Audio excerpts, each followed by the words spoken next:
திருச்சி திருவரங்கம் அரங்கநாதர் கோவில் வைகுண்ட ஏகாதசி பெருவிழாவின் பகல் 9ஆம் நாள் உற்சவத்தில் நம்பெருமாள் முத்து திருநாரணன் கொண்டை அலங்காரத்தில் முத்து அபய ஹஸ்தம் உள்ளிட்ட திருவாபரணங்கள் அணிந்து தங்க பல்லக்கில் எழுந்தருளி பக்தர்களுக்கு அருள் பாலித்து வருகிறார். அந்த காட்சிகளை பார்க்கலாம்.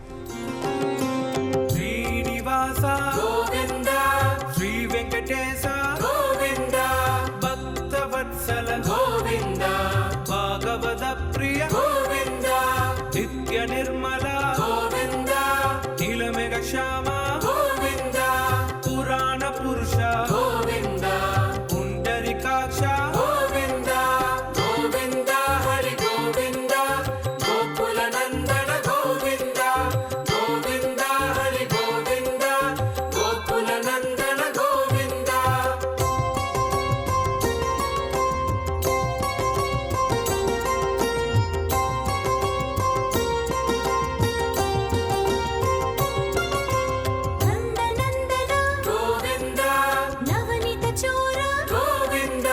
पशुपालक श्री गोविंदा पाप विमोचन गोविंदा दुष्ट संहार गोविंदा दुरित निवारण गोविंदा शिष्ट